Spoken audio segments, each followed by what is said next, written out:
Before I start this video, I have to thank my friend Rob Jan from 0G on 3RRR Community Radio here in Melbourne for throwing me a lot of this research. I really appreciate it, Rob.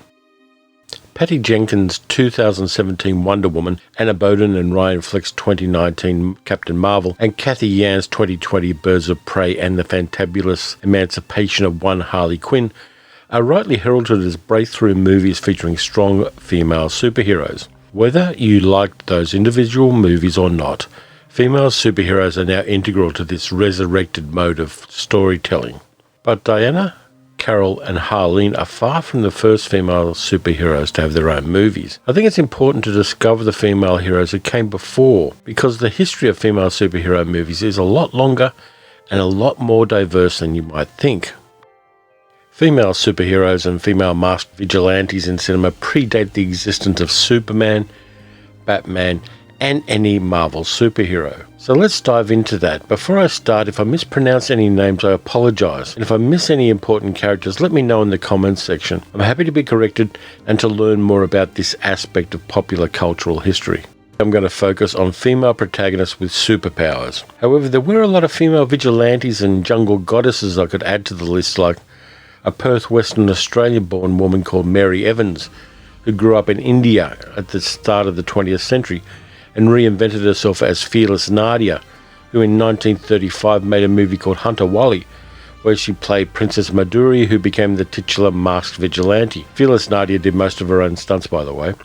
In the 40s, there was also the serialised adventures of the Tiger Woman, played by Linda Sterling, who also played a female Zorro in Zorro's Black Whip, and the four 1960s Japanese Jidaigeki movies starring Matsuyama Yoko as Oichi, a blind swordswoman who was a female version of Zatoichi. For this video, though, I'm going to stick to female characters with superpowers. The earliest superpower female movie hero, as far as Rob and I can figure out, didn't come from America or England or Canada or anywhere in Europe. She came from China, and before you at me about that, China wasn't communist in 1929, that happened 20 years later. Superman fans start in Hongxia playing Gu Yun, whose grandmother is killed by a local warlord. She trains with a martial arts sifu and becomes an ass-kicking flying instrument of vengeance. The movie is silent, and it has badly spelled English dialogue cards. Originally serialised in 15 parts, there's a YouTube version that puts all the parts together in one piece of cinema history. The quality isn't great, but the fact that it exists at all is great. The next full-on female superhero movie didn't come from China. It was Indonesian. And if you look back a few videos to my review of the 2020 Indonesian superhero movie Gundala, the same character has a cameo in that movie. It's Sri Asih, and in 1954 there was a movie about her. She's a character with a dual nature. As herself, Nani Wijaya, she's a normal human being. But when she says the magic words Dwi Asih, she becomes Sri Asih, who can fly, who has the power of 250 men, which is very specific. And like the Hindu god Vishnu, she can multiply her body and also enlarge it to gigantic proportions. I couldn't find a lot of information about the 1954 movie, apart from these two pictures.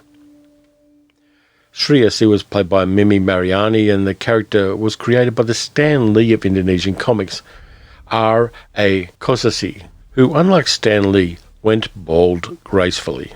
At the end of the 2020 Gundala, Sri Asih has a cameo where she takes out a truck using only her scarf, and then we see her later entering a car. This is the prelude to a Sri Asih movie, which is going to be the second of the Bumi Langit cinematic universe. It should come out either later this year or early next year. From Indonesia, we move across the ocean, or at least the Celebes Sea, to the Philippines and the character Darna. Darna was created by the Stan Lee of the Philippines, Mars Ravello, who had a much better head of hair than Stan Lee. Inspired by Superman, Ravello wanted a female superhero because he shared the common belief in the Philippines after World War II that the USA was a masculine culture and that his own country, the Philippines, which was under the USA's control at the time, was female. A girl called Nada lived in a Filipino village.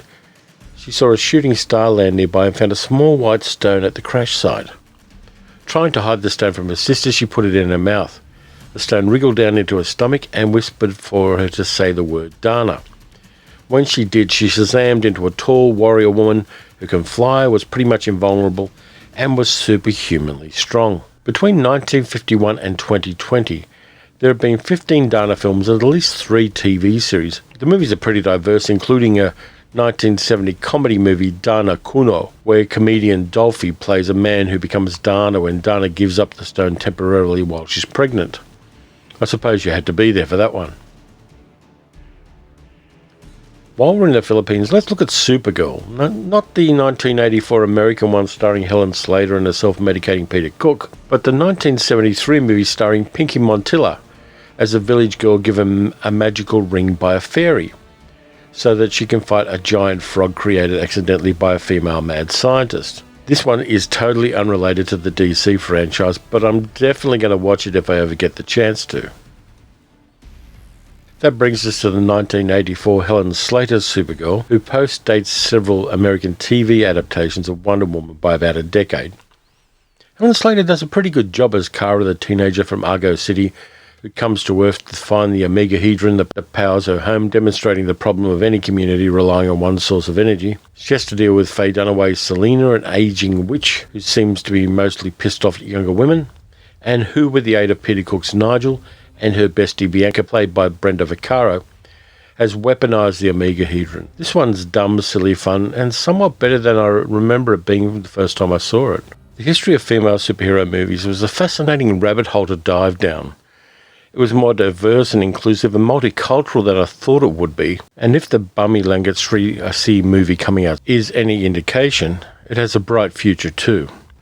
So if, like me, you're a fan of superhero movies, reach outside your own culture and comfort zone and you'll literally find a world of new movies to enjoy. There are a lot of other female superhero movies out there that I haven't really mentioned, like Japan's Cutie Honey or Charlize Theron's Andy from The Old Guard, and I don't doubt that I've missed a whole bunch of others. But that's it for this time around. If you want to support the channel, you can become a patron at patreon.com/paleocinema for as little as $1 a month. If you enjoyed this video, you know what to do. Hit the like button, subscribe, and hit the notification bell. Until next time, watch some good female superhero movies, watch some bad female superhero movies, and watch as many movies as you can from other cultures in general. Take care of yourselves, stay safe, and I'll be back next Wednesday with another video.